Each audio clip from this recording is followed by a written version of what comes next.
Bonjour à tous, bienvenue à l'atelier Énéagramme. Aujourd'hui, nous allons aborder la structure 7 Énéagramme, voilà, le mental 7, que l'on va articuler avec les états du moi. Donc, vous connaissez peut-être déjà les états du moi. C'est le travail d'Eric Berne, c'est un psychiatre qui a souhaité à un moment donné rendre, eh bien justement, ces comptes rendus plus disponibles, plus compréhensibles, en tout cas à la portée de tous. Donc, bien sûr, c'est une petite articulation. Hein. Aujourd'hui, effectivement, le travail d'Eric Berne, c'est quelque chose de très conséquent. Hein, c'est vraiment un travail analytique, voilà, très, très fort. Et donc, dans cet atelier, on prend soin souvent de mêler plusieurs visions, parce qu'effectivement, l'énéagramme nous vient d'une époque très ancienne, et cette figure cosmologique nous permet de regarder les choses de manière bien différente. Mais aujourd'hui, c'est vraiment une vision contemporaine qui est apposée. Voilà, sur cette structure 7 à travers alors les états du moi. Donc un tout petit rappel sur la structure 7 en 1 minute. Le 7, on l'appelle parfois l'épicurien, aussi parfois le généraliste, c'est-à-dire qu'il prend soin souvent d'aller vers du plaisir. Ça peut être du plaisir physique ou mental, bien sûr, et il a peur que les autres le fassent souffrir. Il a peur d'être enfermé dans des situations souffrantes. Il a peur que l'autre choisisse pour lui aussi. Donc il est dans la planification de plaisir. Et donc cette tendance à aller vers du plaisir lui permet bien sûr de mettre sous couvert ses malaises. Voilà, ses malaises, ses stress, ses angoisses, ses peurs. Même ce mot peur, souvent, il n'est pas reconnu. Si vous évoquez aux structures 7, 6 et 5, quand on est dans le centre de la compréhension, ces émotions-là, premières, qui sont la peur, la colère, la tristesse, souvent ça ne fait pas de sens. Souvent ça ne résonne pas. Donc cette peur n'est pas reconnue. D'autant plus qu'il a une capacité à projeter beaucoup sur le futur. C'est un de ses défauts, il n'est pas assez ici et maintenant. Alors bien sûr, c'est le propre des 9 structures énéagrammes, puisque le mental parle du mental. Le mental, c'est les pensées, et une pensée fait toujours référence soit au passé, soit au futur. Donc naturellement, les 9 profils ont de la difficulté avec le fait de vivre ici, maintenant. Si elle vit ici et maintenant, elle va vivre son chemin évolutif, même si la conscience que nous sommes, bien sûr, n'évolue pas. Et donc, cette tendance à projeter, voilà, est d'autant plus forte si le stress est élevé, si le malaise est élevé. On peut évoquer très rapidement les mécanismes de défense, voilà, qui sont les siens. Le point 7, naturellement, on évoque souvent la rationalisation, c'est-à-dire justement, je l'évoquais, il va avoir des comportements qui vont lui permettre... Enfin, il va réussir à justifier des comportements assez curieux quand même.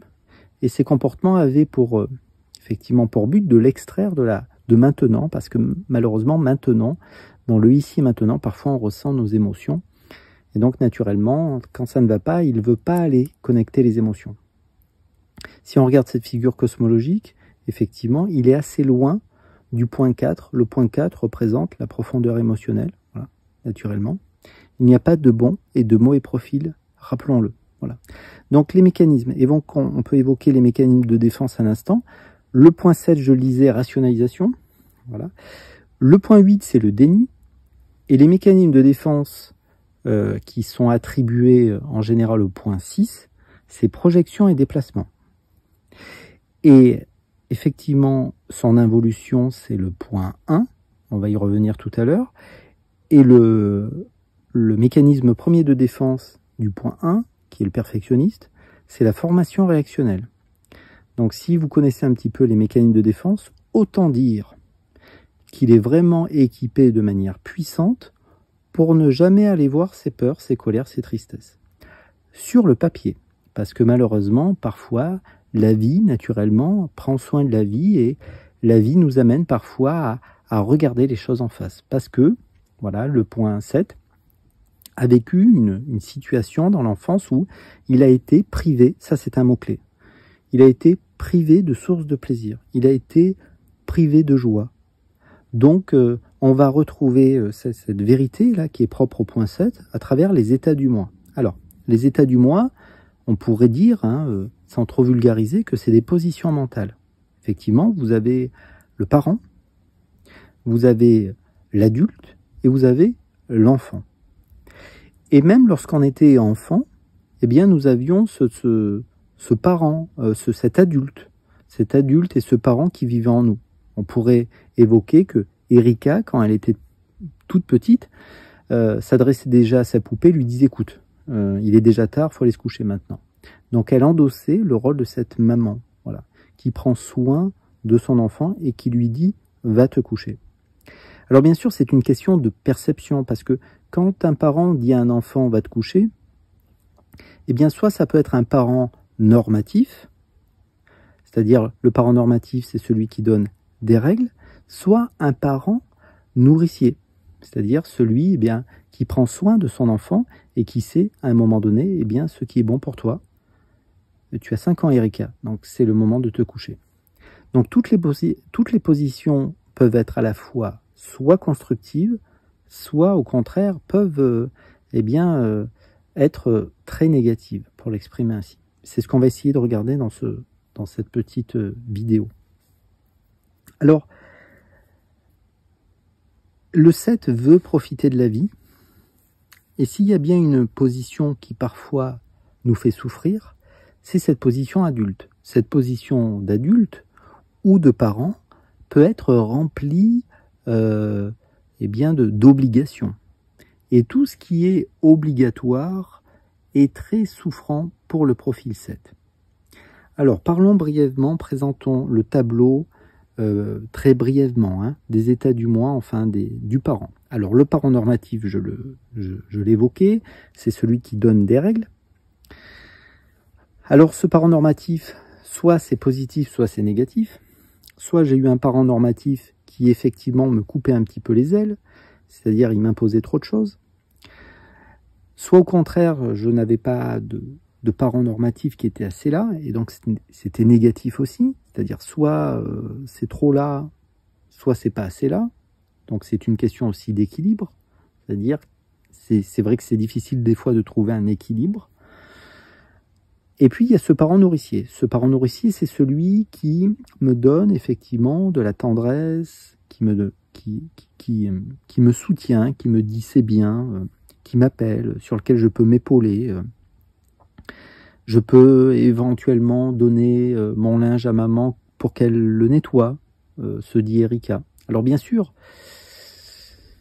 quand on donne son linge à sa maman, si Erika a 13 ans, c'est très bien. Si elle en a 48, c'est déjà plus douteux. Donc c'est toujours pareil, c'est une question d'équilibre. Voilà. Donc les états du moi est une manière aussi de s'observer. Si l'énéagramme est une invitation à s'observer, les états du moi, d'une certaine manière, met pas mal de choses en lumière aussi. La position enfant, eh bien vous avez 3 positions. Voilà. Et on regardera la position adulte à la fin, très brièvement. Alors il y a la position enfant libre. Et ça, il y a un rêve de liberté chez la structure 7. Donc l'enfant libre, c'est à la fois très positif et c'est à la fois potentiellement très négatif. Si Erika à 38 ans se promène nue dans la rue, parce qu'elle n'a pas eu un parent normatif qui lui expliquait qu'on ne pouvait pas le faire, eh bien c'est très négatif. Donc l'enfant libre, ça peut être à la fois négatif, mais ça peut être à la fois très constructif. Parce que l'enfant libre regarde les choses sans cadre et peut expérimenter la vie librement. Et on peut évoquer que les grands scientifiques, puisque rappelons quand même que le 7 évolue en point 5, donc le 5 c'est l'homme de science, naturellement on peut se demander si le vrai scientifique, celui qui est en mesure de faire des découvertes particulières, même si tout est possible bien sûr, eh bien ce n'est pas le point 7. Parce que le 7, en évoluant en 5, va effectivement pouvoir découvrir, je le disais, des choses particulières. Il faut un vrai esprit scientifique, c'est peut-être un esprit qui est ouvert, qui n'est pas dans le dogme, qui est peut-être dans la remise aussi en question des choses. Donc l'enfant libre, c'est celui qui veut expérimenter la vie. Et là, eh bien c'est quelque chose qui est vraiment très important pour le point 7, c'est de pouvoir goûter à tout, d'avoir tout à disposition. C'est pour le plaisir de goûter. Voilà. Un vrai épicurien, ce n'est pas quelqu'un qui se gave littéralement de gâteaux, d'alcool ou de cigarettes ou de je ne sais quoi. C'est quelqu'un qui est dans l'expérimentation, qui goûte. Voilà. Même si c'est un tout petit peu. Et c'est vrai que mieux le 7 se sent, et plus il va naturellement poser les pieds sur terre, hein, être plus ici aussi, et plus à un moment donné, il va savoir se contenter de peu pour se faire de plus en plus plaisir. C'est souvent un exemple qui est pris en avant, qui est mis en lumière. Alors, effectivement, cet enfant libre, eh bien, il l'a vécu dans l'enfance. Il a l'impression que tout allait bien quand même. Souvent, il a l'impression que l'enfance, c'est les plus belles années. Il a cette sensation quand même que quand on est enfant, tout va bien. Les parents nous aiment, ils s'occupent de nous, on peut jouer, il n'y a pas de contraintes. Et là, si vous voulez, quand on peut commencer à jouer sans contrainte, on est vraiment dans l'univers du 7, du mental 7. Alors le problème, c'est que je tiens tellement à ma liberté, j'ai tellement peur des contraintes, parce que toutes les contraintes peuvent me faire souffrir, que si je veux imposer à la structure 7 un cadre, c'est-à-dire que si l'autre en face arrive avec son parent normatif un peu trop aiguisé, eh bien, il va, la structure 7, partir en enfant rebelle. Alors on va voir tout à l'heure que l'enfant rebelle, ça peut être à la fois une position qui est positive et à la fois une position qui est négative. Il en va de même pour l'enfant soumis. Sur le papier, comme ça, l'enfant soumis, ça semble pas très positif. Mais se soumettre à certaines choses peut être très positif. Donc tout dépend si on regarde les choses à long terme ou à court terme. Et la problématique, c'est que le 7 a tendance à regarder les choses à court terme. C'est pour ça qu'on le voit souvent comme le généraliste, celui qui un petit peu touche à tout, mais qui n'approfondit rien. Parce que pour approfondir les choses, il faut avoir un regard à long terme. Et ça, ce n'est pas forcément la même chose. Bien sûr, il projette beaucoup sur le futur. Le mental 7 a souvent plusieurs options ouvertes pour après. Mais est-ce que ça, c'est avoir une vision profonde de la vie? Eh bien non. Et ça fait partie de son chemin d'évolution.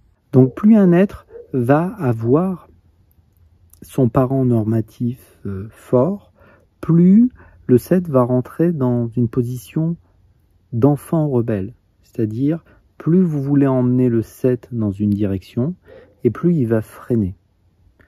Et là, naturellement, on pourrait déjà évoquer cette formation réactionnelle. Rappelons que le 7 involue en 1.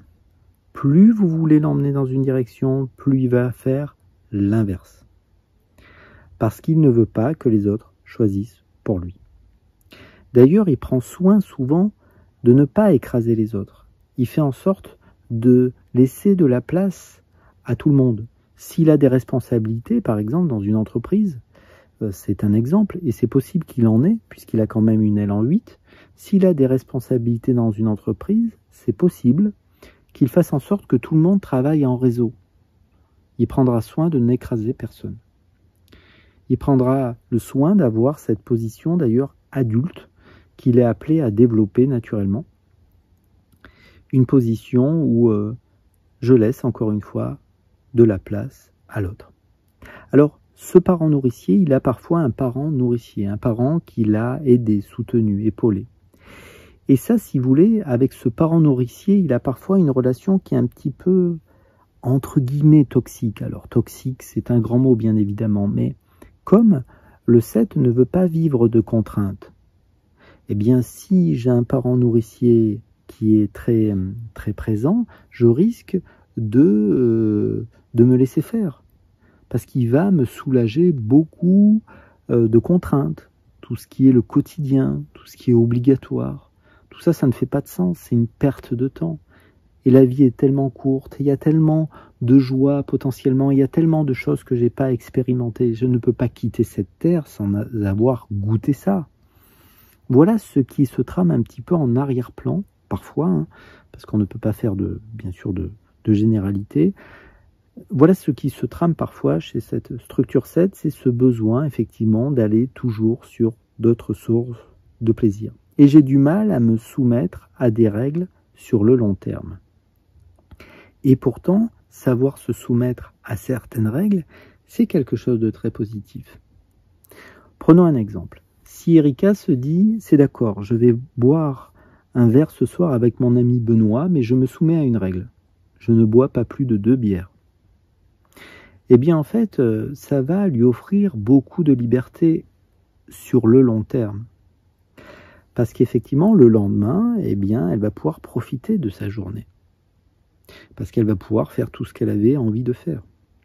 Alors que parfois, à vouloir un petit peu comme ça croquer la vie, à vouloir abuser des plaisirs, rappelons vraiment que quand il va mal, le 7 se gave littéralement. Eh bien, à un moment donné dans la soirée, Erika croise le regard de Benoît qui lui dit « T'es sûr, on pourrait pas en boire une petite dernière ?»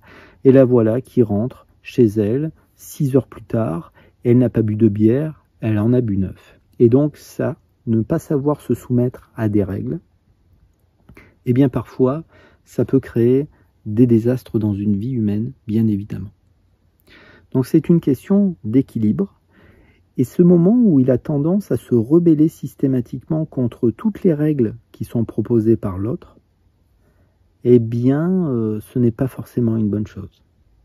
Savoir se rebeller contre une autorité, eh bien, naturellement, c'est positif. Et il a su le faire, parce que rappelons quand même que souvent, on dit que le 7 a dépassé l'autorité parentale. C'est-à-dire que à un moment, il a senti qu'il pouvait en faire qu'à sa tête. En tout cas, à un moment donné, il a fait sauter le cadre. Plus personne me fera souffrir à partir de maintenant. Donc c'est possible qu'il ait effectivement une dent contre un parent. Ou au contraire, alors une dent contre un parent, bien évidemment, très souvent le parent normatif, même s'il ne faut pas faire de conclusion hâtive, soit contre ce parent qui était très nourricier, qui était très présent, et qui peut-être, à un moment donné, m'a abandonné de manière injuste. C'est possible aussi, vous pouvez voir si ça résonne ou pas. Son involution, c'est le point 1, on l'évoquait tout à l'heure, c'est-à-dire qu'il mise fort sur ses plaisirs, et donc, quand malheureusement ça ne se passe pas, si par exemple quelque chose qu'il a organisé ne se passe pas comme il l'a convenu, comme il l'a décidé, eh bien qu'est-ce qui se passe? Eh bien, il y a son parent normatif qui refait surface. Mais là, de manière négative.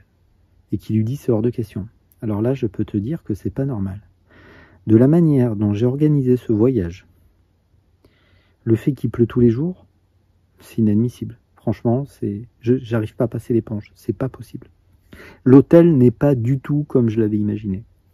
Et voilà lentement que les choses deviennent rigides. La problématique, c'est que quand on organise trop ces sources de plaisir, quand on organise trop les choses, eh bien, elles perdent de leur liberté, elles ne deviennent plus pétillantes, on sait à quoi s'attendre. Et malheureusement, c'est tellement important pour lui de prendre du plaisir, eh bien qu'il a tendance à vouloir organiser les choses. Donc il a son parent normatif qui lui dit, écoute, on va faire ceci, cela, en vacances on ira voir tel monument. Voilà, bref, il crée un cadre.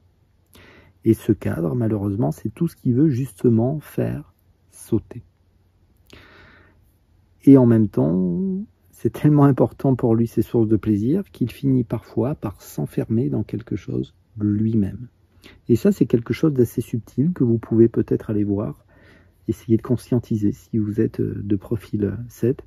Est-ce que je ne m'enferme pas un petit peu dans mes sources de plaisir, à vouloir profiter de tout, à vouloir n'en faire qu'à ma tête, à ne vouloir me soumettre à rien du tout, à vouloir être libre de tout faire, enfant rebelle.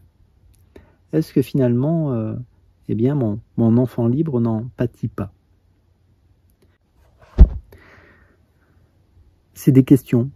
Voilà, c'est des questions, des prises de conscience qui peuvent éventuellement émerger si on vient articuler les états du moi au quotidien avec eh bien son profil énéagramme. En tout cas, c'était une petite causerie sans prétention. Voilà, c'est toujours pareil.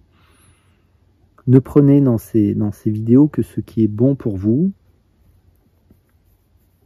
L'énéagramme nous permet vraiment de conscientiser pas mal d'aspects.